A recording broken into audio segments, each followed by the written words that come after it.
Hello. I'm Shihoko Goto, Director for Geoeconomics and Indo-Pacific Enterprise and Deputy Director of the Asia Program here at the Wilson Center. Thank you all so much for joining us today, wherever this webinar may find you, whether here in the United States or in Japan or elsewhere. Since the onset of the pandemic, there's been heightened awareness about the fragilities of the global economy and the cost of interdependence as much as opportunities. We've seen a rise in the confluence of economic interests and national security concerns, especially as wariness about China leveraging its economic dominance for political gain continues to grow. There's also shared concerns about resilience in the face of disruptions that is also leading to a new chapter in the economic as well as security relationship between Japan and the United States. Both countries are focused on boosting their domestic capabilities to withstand disruptions, whatever the cause of such disruptions may be. Both Washington and Tokyo are also on the same page when it comes to keeping advanced technologies that could harm national security interests away from China. But they don't necessarily see eye to eye when it comes to their outlook for broader relations with China moving forward. And at the same time, we are also seeing the rise of industrial policy to promote the development of critical technologies at home and protectionist measures that could go against efforts for coordination, even amongst like-minded partners. So, where do relations between Japan and the United States stand after nearly a year since Japan introduced its economic security legislation and the United States passed the CHIPS Act and the Inflation Reduction Act last year? Could the growing convergence of economic concerns and national security interests bring the two countries closer together? Or are we actually at the height of cooperation and looking to see greater divergence between the two sides from here on out? Many questions, much to discuss, and I'm very excited to be able to introduce three scholars focused on the risks and opportunities of economic security. Joining us today from Tokyo, first is Jun Osawa, who is Senior Research Fellow at the Nakasone Peace Institute. He is also a board member of the Kajima Peace Institute since 2018. He is also a cyber project coordinator at the Sasakawa Peace Foundation. He's also on the staff of the National Security Secretariat of Japan and a visiting research fellow at the Air Staff College. Also joining us from Tokyo is Yasuyuki Todo, who is professor at the Graduate School of Economics at Waseda University. He focuses on international economics, especially on the impact of corporate networks, including supply chains, on economic growth. Prior to his professorship at Waseda, Professor Todo was the head of the International Studies Department of Tokyo University's Graduate School of Frontier Studies. He's also currently a faculty member of the Research Institute of Economy, Trade, and Industry. Professor Todo is also a visiting fellow at the JICA Research Institute as well. Finally, here in Washington is Colonel Walter Hudson, who is an associate professor at the Eisenhower School for National Security at the National Defense University. He teaches strategy, policy entrepreneurship, and geoeconomic competition. Professor Hudson has served as a senior legal advisor for U.S. Central Command and for the ISAF Joint Command in Afghanistan. He's also served in Iraq, Somalia, Panama, Korea, and Germany.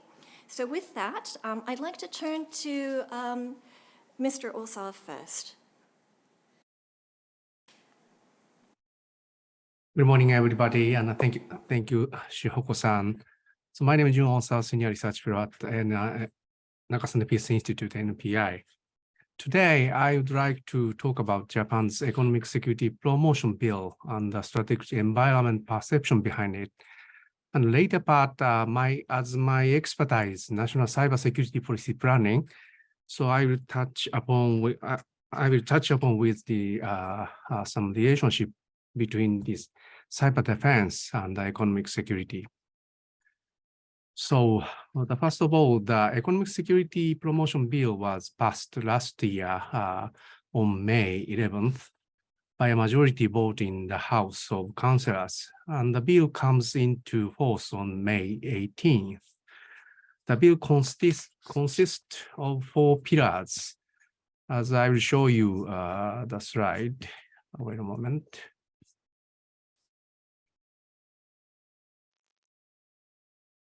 So the bill consists of 4 pillars, and the first, securing the stable supply of critical commodities, ensuring the safety key infrastructure, supporting the development of cutting-edge critical technology, and fourth, a secret patent system.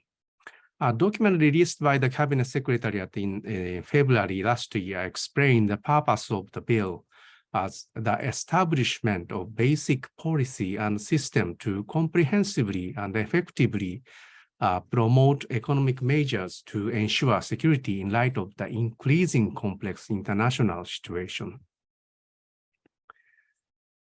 Going back in time, this economic security first came to the attention in public when the Liberal Democratic Party, ruling party of Japan, Caucus for the Strategic Rule-Making released a policy proposal titled Establishment of National Security Council on March 20th, 2019.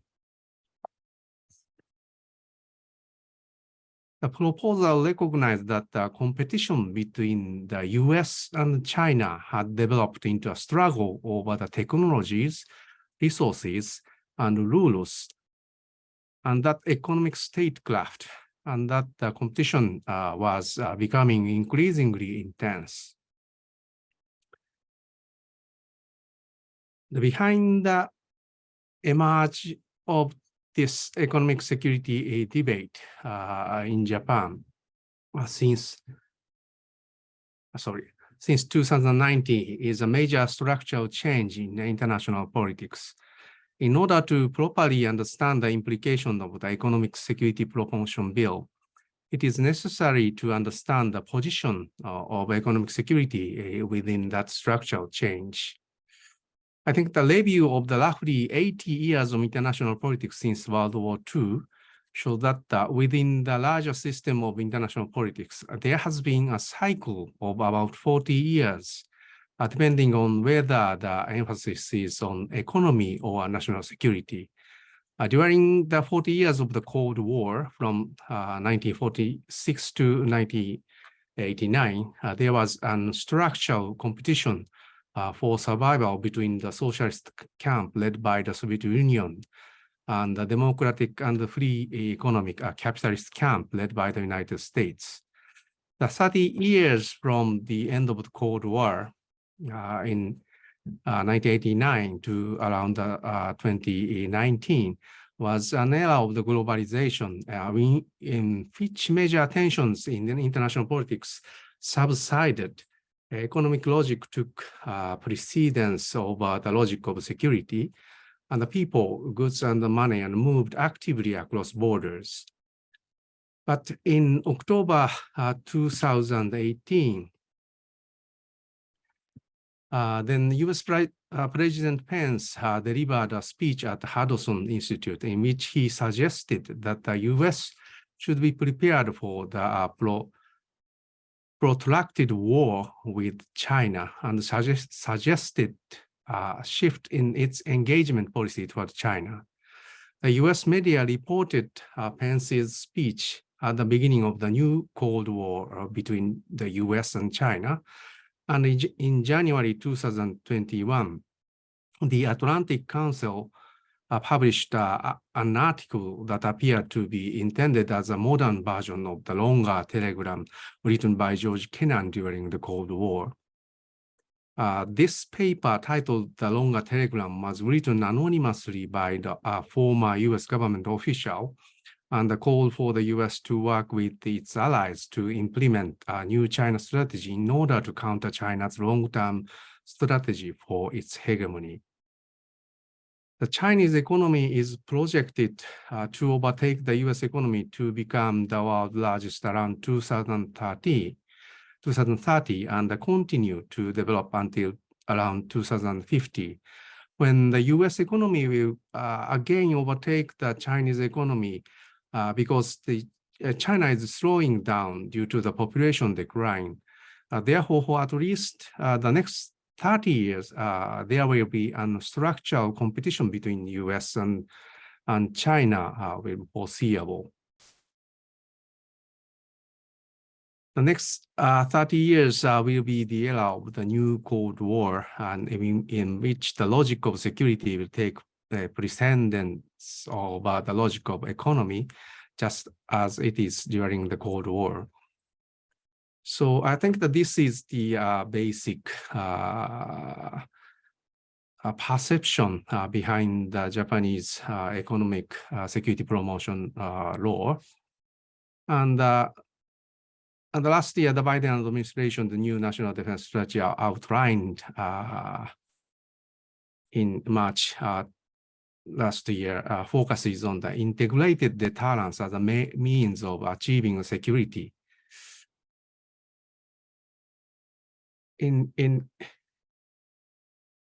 I think this kind of Biden administration concept encourage a shift from traditional security that make a full use of all means, including economic and intelligence and means of mobilizing all dime concept to play a serious game in the regional international competition for survival. So in the coming new Cold War with China, we should be prepared for the security policy that will mobilize all policies, including economic security, under this kind of DIME. So based on this recognition of the strategic environment, the economic security bill is shaped three basic ideas. The first is the maintenance of national power. In order to maintain national strengths, the bill aims to maintain Japan's indispensably in the international economy. The second one is to ensure the strategic autonomy. And actually, in 2010, a diplomatic dispute led China to impose the restriction on the export of rare materials to Japan. This export restriction, which was triggered by a collision between a Chinese fishing boat and the Japanese Coast Guard patrol boat, was a very bitter experience for Japanese government and made the country realize the importance of securing the strategic commodities. So the third concept was the maintenance of the alliance economic zone based on the values of free trade and democracy. Now, I think it is worth noting that in addition to the Economic Security Promotion Act of last year, the Foreign Exchange and Trade Control Law has been amended to tighten restriction on the capital transaction from China and the land transaction in the vicinity of security critical facility. This kind of law has strengthened at the same time along with this economic security promotion bill. So finally, I would like to make some remarks on cybersecurity and economic security, which are my specialties. China is one of the leading countries using cyberspace for strategic goals. Chinese cyber espionage targets almost all other countries to steal secret government information, business secret, and intellectual property. According to the Japanese security analyst, the Chinese state-sponsored cyber espionage attacks have been particularly aggressive against Japan since 2016. with the at least 15 more Chinese-linked APT cyber attacking groups as shown in the table targeting our country. And apart from the government agency and media, the Japanese company targeted by these attack group in following industry, plus the next generation information technology, second, new energy vehicles, third, aerospace, fourth, marine engineering, fifth, new materials, and sixth, power equipment. All of these industry are positioned in the Chinese Manufacture 2025, announced by Chinese State Council in May 2015, are the 10 key areas necessary for China to rise to the leading position of a manufacturing powerhouse.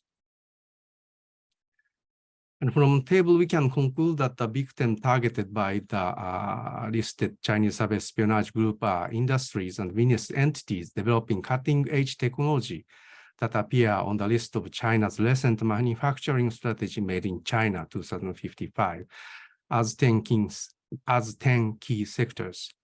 So it can thus be claimed that cyber espionage activities are linked to China's long-term strategy for seeking technological and economic supremacy.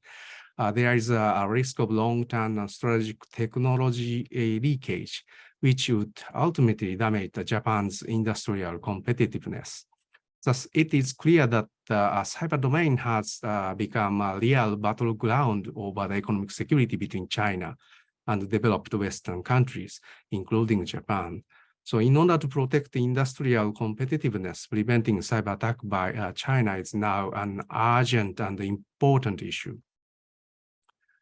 The conclusion, it is important that the United States and Japan cooperate in the area of the economic security in order to fight the strategic competition with China to our advantage. I believe the following cooperation is particularly important. First, strengthen cooperation in the field of cyber defense to protect our key technology, which are source of our national strengths. Second, both countries, US and Japan, should cooperate to protect critical infrastructure, which is foundation of national security and economic activities. We have to protect these infrastructure from cyber attacks. And third, final point is both countries should work together to reduce vulnerability to disruption of strategic goods and supply chain. So that's my conclusion. Thank you very much for your attention. Thank you so much, Osa-sensei. You've laid a lot on the table. And for those who are joining us online, we do have a chat box for you to send in your comments and questions. I know we would probably want to really delve in a bit further with Osa-sensei's comments about just how exactly US-Japan cooperation in cyber defense can take place in terms of protecting critical technologies. But before I do that, let me turn to Todo-sensei, please. Thank you.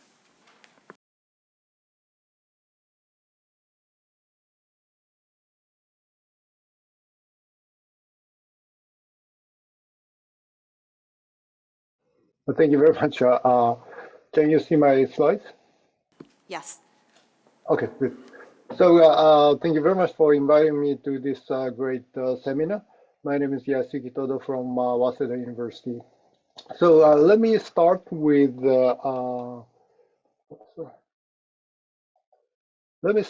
some figures to describe current situations. So these figures show that trade between the US and China and or between Japan and China is not declining much. And however, the share of China in the US exports of semiconductor-related products is declining. So this is machinery for chip making, and this is integrated circuits. And similar trends can be seen for Japanese exports of chip making machinery. So these are actually good from the perspective of national security. However, one problem is that Japan is still highly dependent on China in terms of imports of essential material and parts like electronic machinery and electronics and automobile parts. This is actually a problem because according to my simulation study, when imports from China were disrupted, the effect on the Japanese economy, Japanese production is quite large. And because of a propagation of the shock through domestic supply chains from upstream industries to downstream industries. And this is particularly true for imports of upstream products like chemical products, production machinery, ICT equipment, and electrical machinery. However, I would suggest that too much onshoring is also risky due to domestic natural disasters. Japan is predicted to be hit by a number of major natural disasters in the near future, including Nankai Trough earthquake. So I would actually suggest geographically diversified supply chains rather than too much onshoring, because some of my studies show that such supply chains are actually resilient in the case of the COVID pandemic and after Hurricane Sandy in the US. One of my studies also show that the geographically diversified knowledge networks promote innovation. That is, when firms conduct international collaboration, then they can improve the quality of their innovation. And the effect of international collaboration is much larger than the effect of domestic collaboration. However, unfortunately, Japan's international research collaboration is not very active, as this figure shows. Although the research collaboration between the US and China has shrunk, but is still active. So based on these observations and the empirical results from my studies, I would like to suggest three policy suggestions. One is to promote friendshoring for resilience, not onshoring too much.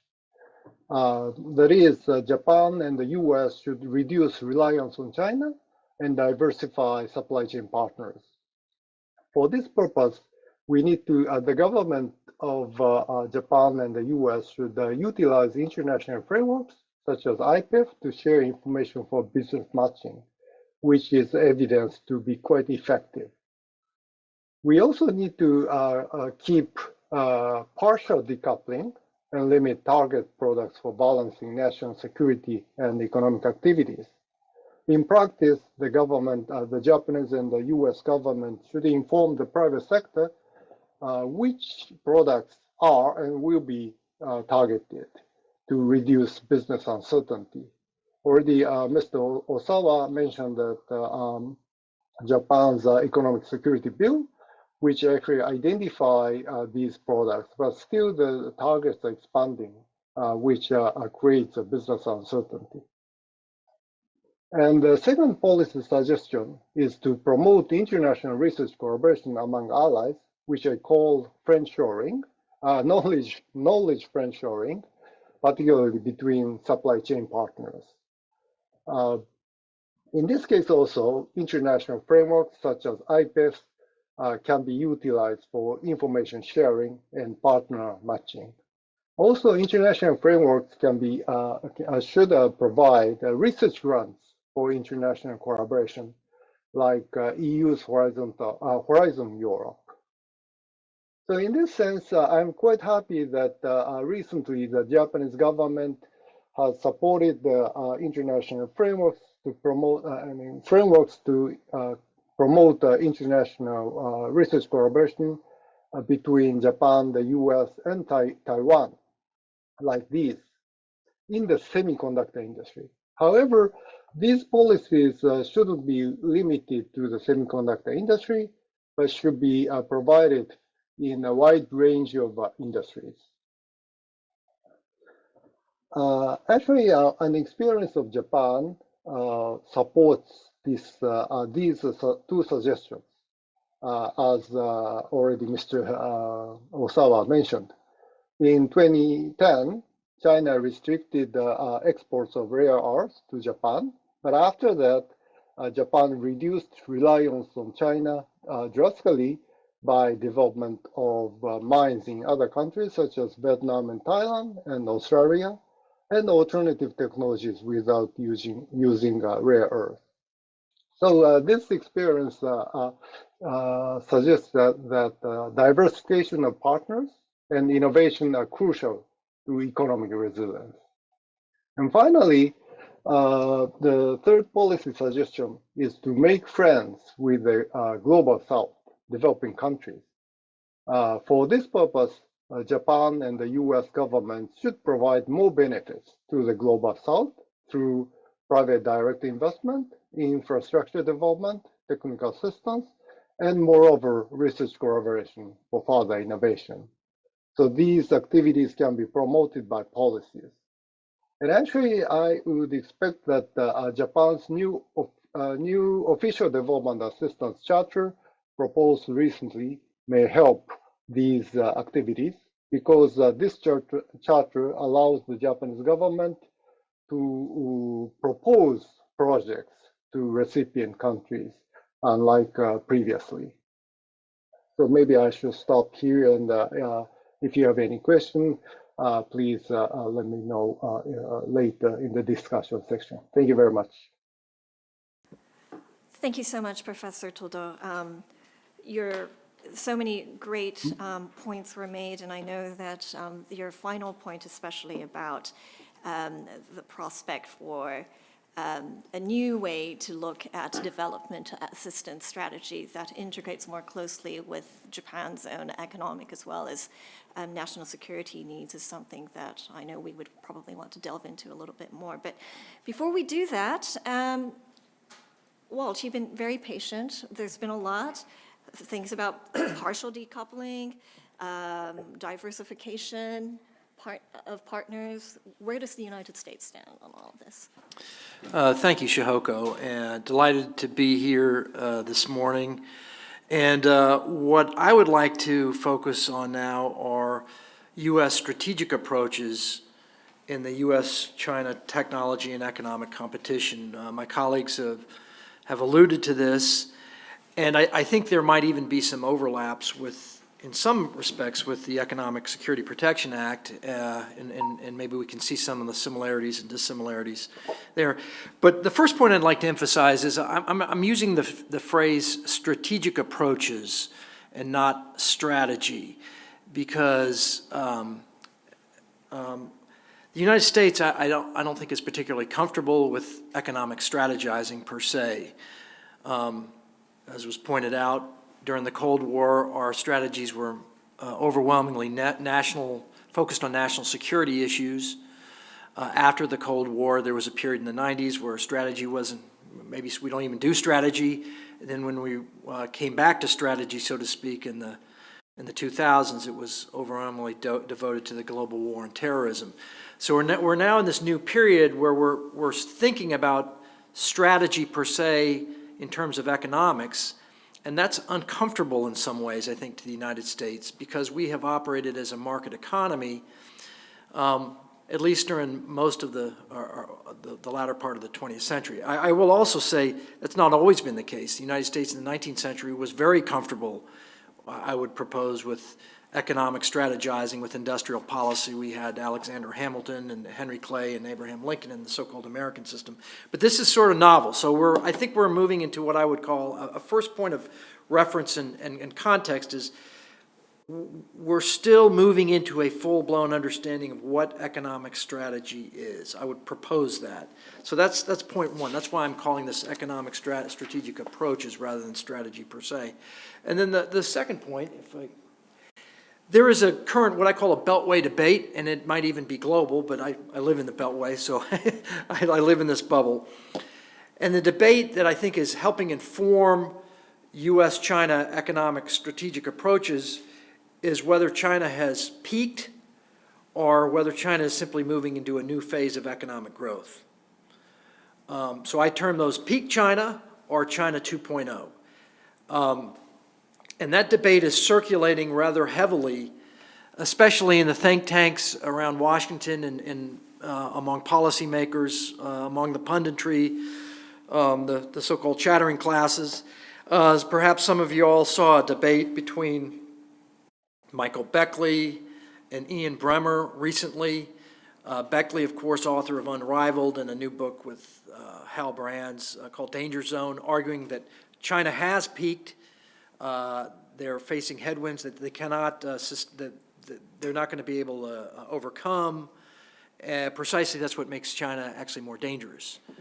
To the contrary, argues Ian Bremmer, these are the natural headwinds of a superpower, and they will overcome them. And of course, as China moves out of zero COVID, they ended zero COVID policies rather abruptly in December of last year. As far as I can tell, initial indications are the recovery is apace. It's making progress, but I just leave that open to debate whether there is so-called peak China or China 2.0. But I think that is also informing U.S. understandings of our relationship with China and our possible economic strategic competition with China. So now, having said that, let me go to the next slide. Let me just offer some of those strategic approaches that have emerged in the course of this administration. There are some similarities I would posit between the approach from this and the prior administration, although folks often like to stress the differences. But the first one I'd like to point out is in the national security strategy, the notion of not only integrated deterrence is discussed, but actual economic policy toward China is actually discussed in that document, which is, it's pretty rare to see in a national security document. And it actually talks about investing in the foundations of U.S. strength, aligning efforts with allies and partners, and competing responsible with China. It's not so much that those three things are mentioned, but that it's in there at all, that's of some moment.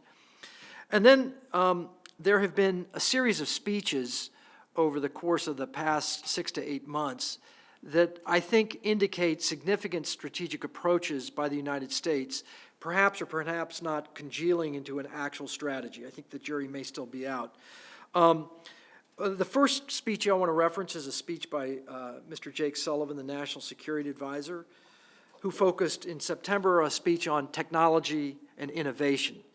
Then there was a subsequent speech in the fall by Secretary of Commerce Raimondo that really more focused on economic actions, although there was considerable overlap in both speeches, and I'll compare those speeches in just a moment with some of the highlights.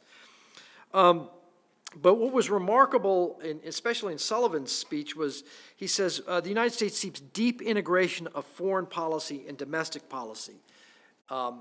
Again, that is a significant change from what I would call national security strategy in the classic sense, where domestic policy is sort of left aside and we're really externally focused. This is something new in the sort of the vocabulary of American strategic thinking.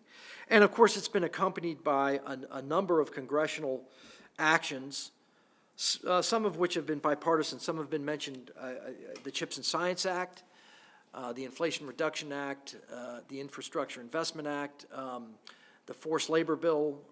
All these have occurred in the latter part of the past year, and they've also been accompanied by executive actions, such as executive orders regarding the Committee of Foreign Investment for the United States, unprecedented action by the President, and export controls on semiconductors back in October.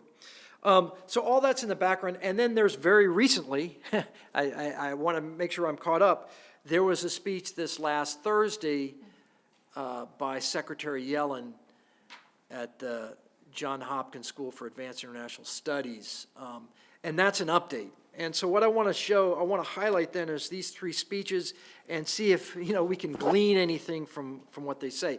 The first thing I want to talk about is Sullivan's emphasis on three particular technologies.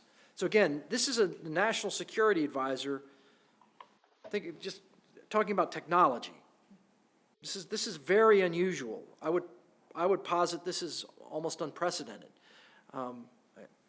I can't really envision Henry Kissinger when he was National Security Advisor talking about this type of technology.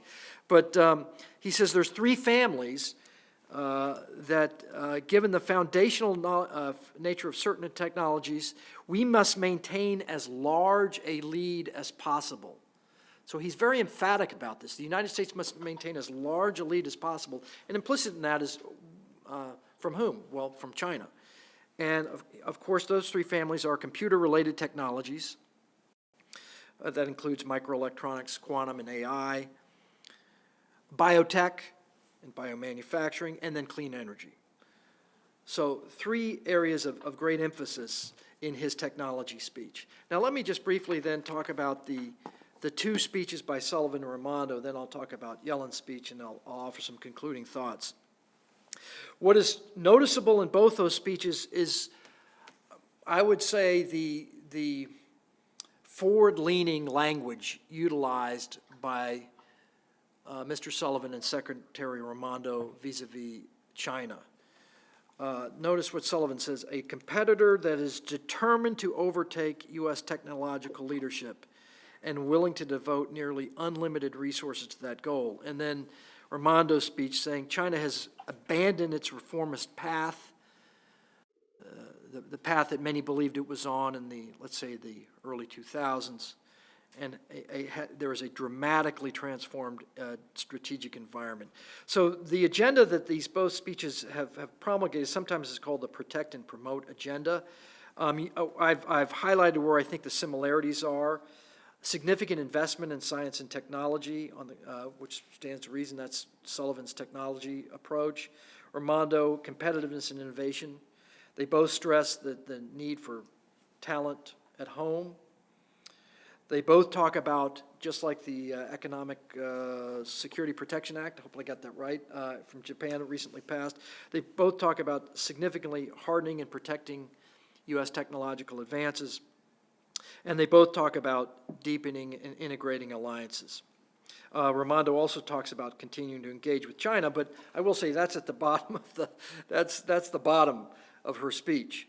So now that's the sort of the operating strategic paradigm I believed the current administration was going forward until last week. And so let me sort of give you this speech, a brief summation of the speech, and the interpretations, some possible interpretations of the speech, because I certainly don't have a crystal ball, and I don't want to give you a definitive understanding of it because I don't have it. But her speech was termed the U.S.-China economic relationship. The remarks at SAIS, and Secretary Yellen said that the economic approach to China has three principal objectives.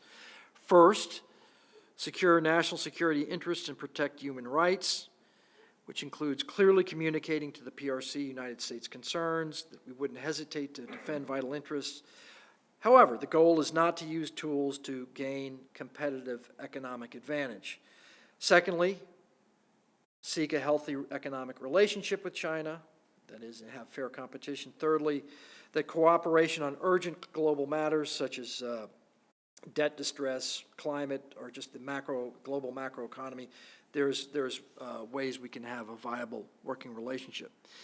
Informing those tenets, if you will, are parts of the speech that I believe are interesting. Stressing that notions of U.S. decline, which are touted often nowadays, have been wrong in the past and continue to be wrong. Stressing what she believes is a current U.S. economic recovery. And then correspondingly, or perhaps in distinction, China, on the other hand, is facing, to quote, a share of near-term headwinds. And not only that, not only near-term headwinds, but deep structural problems. A demographic downturn, a corresponding downturn in productivity, a more activist and intrusive state, and a very, very aggressive industrial policy over the past 10 years that has distorted markets unfavorably. Yellen says, at least once in the speech, that the U.S., in response to China's actions, will take, quote, narrowly targeted actions in response, such as export controls or sanctions, but not to seek economic advantage. It's also concerned with China's no limits partnership with Russia, and that the U.S. does not seek a winner-take-all competition. So the two questions that arise after Yellen's speech is, does this pose change or continuity with those prior statements and speeches vis-a-vis the U.S.-China competition when it comes to economics? One argument is, well, this is maybe inflected maybe a little bit more favorably toward China, but there's ultimately continuity. Others suggest that this, in fact, is a change. This is a scaling back to some degree of the more aggressive and forward-leaning statements by Raimondo and Sullivan in the fall. Is that informed by, for example, maybe China really is peaking and we don't want to escalate this unnecessarily? So that's again, this is speculative. Another point of view is, and this is often that, well, this is just a point of view of a particular agency within the U.S. government. We've had the National Security Council. Its voice, as you might expect, might be a bit more aggressive. It represents national security interests. Commerce, well, commerce represents business. Well, businesses are, they compete. That's what they do. So naturally, it'll be more competitive. Treasury, there's an old saying, economists don't strategize, they make models, right? So this is sort of alien to us economists to think about strategizing. We set up a model, and what we want to do is the model to work, and so we will narrowly intrude into the model, accepting the efficient market hypothesis or whatever you want to call it. And it could be that. It could be either one of those. It's simply another voice, if you will, in the current administration, another strategic approach, which is often the case in administrations, that you have competing voices and there's not necessarily a dominant one. That's probably not that unnatural when you're dealing with an economic strategy, something the United States is probably not that comfortable in doing and has only recently started to understand perhaps how to do. So let me just leave with 4 questions as far as U.S. strategic approaches that if you're going to think about a strategy, I would pose folks have to think about. First off, if you're strategizing, you have to prioritize. And so the question is, okay, if there is a strategic approach or an outright strategy, who is prioritizing efforts in the U.S. government? I know there's now a new Office of China Coordination in the Department of State, but who is the one who is saying this is more important than that? Second question is evaluation. Who is evaluating the effects of various approaches? So we know that some $40+ billion have been appropriated in the CHIPS and Science Act. Not just authorized, but appropriated. It's baked in. So they're actually getting the money. They're not just authorizing money. So Congress apparently has oversight, and Commerce has oversight of evaluating how that money is spent. How can we evaluate whether it's having the appropriate effect? How's that the evaluation process? Harmonization. So we probably have heard about the dispute about the Inflation Reduction Act, its efforts to have Buy America conflicting with some nations saying that your reshoring is conflicting with the idea of having an alliance.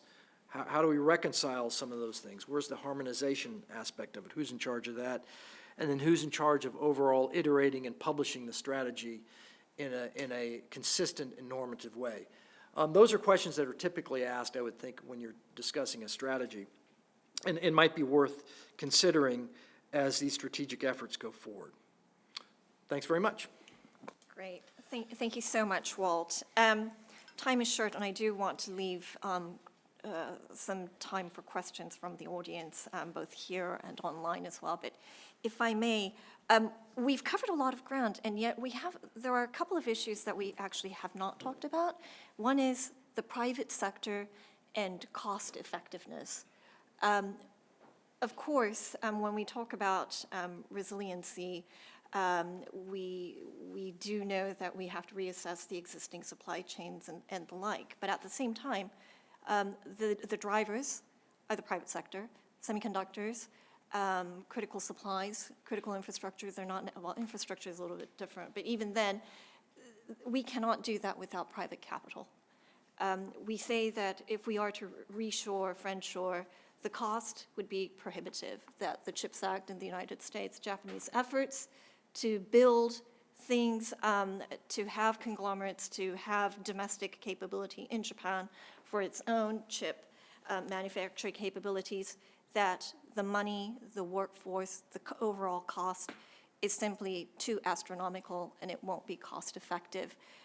I would like to pose that question to all three of you to ask, how much political will is there for us in the United States, for us in Japan, to be able to really drive this to the end goal of greater resilience? I ask because I was at a conference last week on Capitol Hill, and it was attended by about 40 plus US semiconductor and semiconductor part producers, as well as universities, who are all eager to take the CHIPS Act money.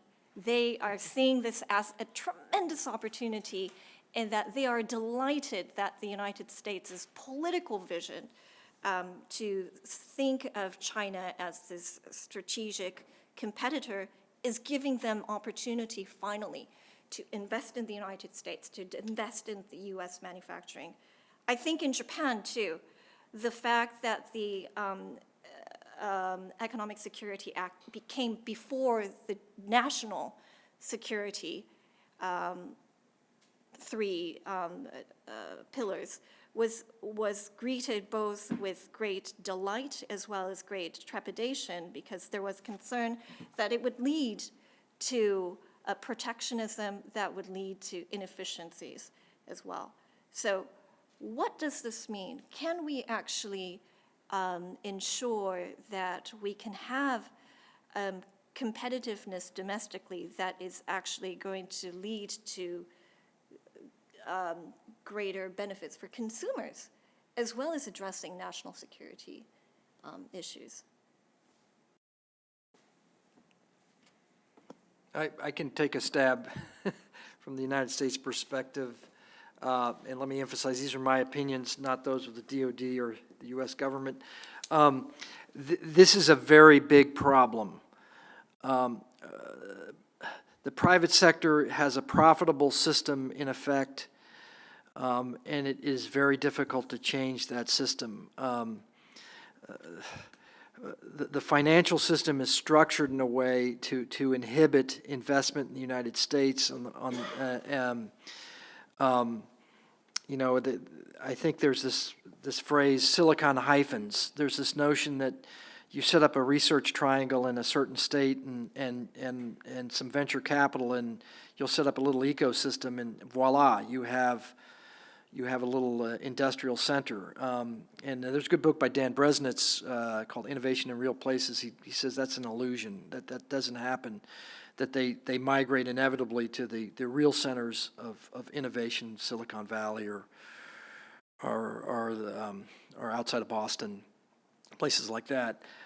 There's got to be some, I would believe, some financial reform that accompanies this innovation effort. I think the CHIPS and Science Act is a good thing, but if it's not accompanied by some efforts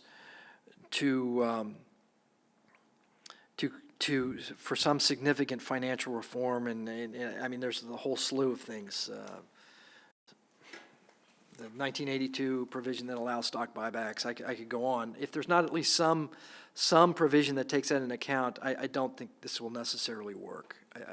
And so I think that's got to be taken considerably into account. The only other thing I'd like to say is the United States has always had a very active and robust industrial and innovation policy at the state level. We're actually pretty good at it at the state level. So I think we should really focus on allowing that to flourish. And with that said, I'll cede to my colleagues.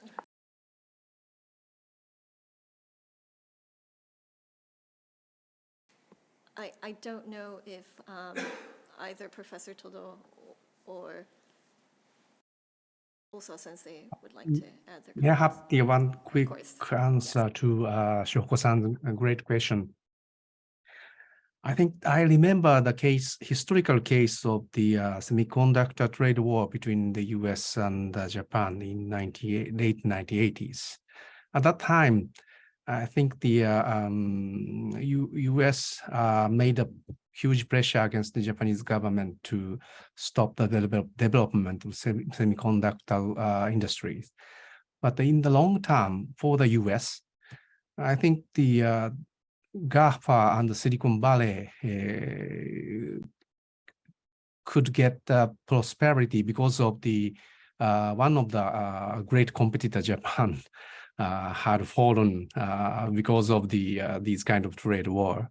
So from the long-term perspective to the development of the industry, I think these kind of trade restriction will be benefit for the Western countries' industries I think in long term. That's my short answer for the question. And the second one is the to think about the competition between competition with the unfair states such as communist China. Even we keep our value of the fair trade and the fair intellectual knowledge trading system, but China will have its own original domestic policy to push the Western country who would like to sell in China to handle their own cutting technology to the Chinese company. So that their domestic law. So I think that from the long-term view, and if we fight on the same ground with these unfair China, we will lose all of the cutting-edge technology in the long term. So that's the reason we have to pay the cost to restrict the free trade with China in this situation. So that's my two answers for your question. Thank you very much. So as an economist, I don't really like heavy industrial policies. And actually, the industrial policies have not always succeeded. And one important economic empirical research shows that even in China, industrial policies, focusing on targeting particular industries was successful only when competition within the industry was guaranteed or promoted by policies at the same time. So I think this is a very important question. And so for industrial policies to be successful, we need to keep competition within the country or within the industry. That's very important. And so that's why I actually suggested not too much onshoring, but friendshoring. If you have too much onshoring, and if you have a very closed economy, then obviously efficiency will be lost, so that the country should pay a very huge cost. But so compared with that, through friendshoring, private sectors can maintain the efficiency, so that I think that's a better way. But of course, we need to be careful about maintaining national security. But careful friendshoring can do this job. Another thing is that I also suggested using international frameworks for information sharing. to promote friendshoring. And actually, information asymmetry is always a huge barrier for exporting and foreign direct investment and business. Business matching with overseas partners. But information sharing is not so costly from the perspective of governments compared with like infrastructure development and so forth. So I think in terms of cost, we need to promote the information sharing also for friendshoring. And finally, having said that, already huge subsidies are already decided to be spent in Japan and in the US. So we need to think about efficient utilization of these subsidies. So in that sense, I'm very much happy to see that that TSMC's plant was attracted to the Kyushu Island in the western part of Japan. But then this TSMC's plant is now attracting a lot of other firms like user firms and also machinery firms, so that Kyushu is going to be a cluster of the semiconductor industry. So in that case, I think huge subsidies can be justified. So I think promoting regional development by, for example, promoting information sharing and technology spillover within the region will be necessary to to strengthen the effect of these subsidies. Thank you very much. Yeah, I know there's a lot of excitement in Kyushu about the possibility of it becoming an industrial hub and not simply as the TSMC kind of fab. If there are any questions from the audience, Jake. Should I push the microphone? Yeah. Well, thank you for that fabulous panel. Very interesting on a lot of fronts. I would love to hear the panelists address one of the questions that Shihoko raised at the very beginning, which is, where are there possible division points between the United States and Japan on these issues underlying the surface agreement and consensus on how to approach them? Yeah, so the obvious one, I think, is what I highlighted in the Inflation Reduction Act, the tension between reshoring and then friendshoring. Friendshoring being, of course, collaborating with Japan. The Inflation Reduction Act really brought that home. I think, was somebody in the Korean government said the United States were a bunch of idiots for passing it or something like that? I don't think anybody in the Japanese parliament said that. But I think that is a real bone of contention. I think, I'm hoping the APEC, that's going to be addressed there. But I think that is an unresolved tension, how to successfully reshore, calibrate between reshoring and friendshoring. And Japan has a big role in that. I really think a huge role in this in the future.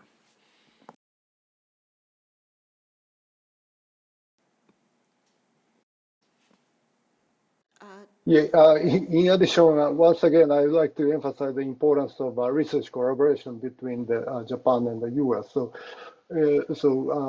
besides like a transaction of goods, research collaboration also has a very, huge.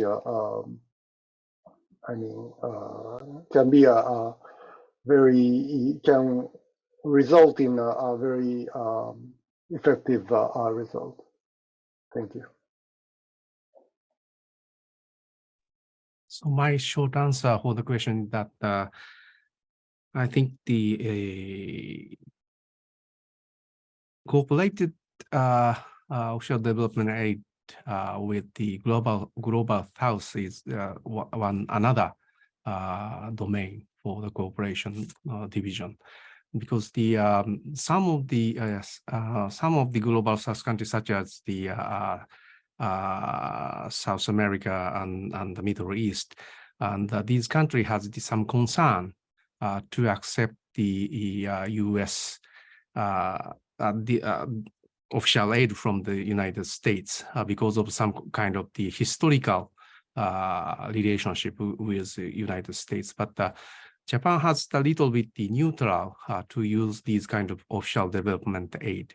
So we can burden share to help the global South country, especially with the high quality infrastructure development, because we are competing these kind of infrastructure developing in the global South with China, because as you know, China has the BRI initiative to compete with the China's BRI project. We have to cooperate to utilize these kind of offshore development aid against the global South countries. So that's my answer. Thank you very much. Yeah, this is Walt again, Walt Hudson. Let me just pile on. I completely agree, and I taught a course in the BRI last semester, and this is a really, Japan is renowned for its quality development projects. We all know that they are best in the world.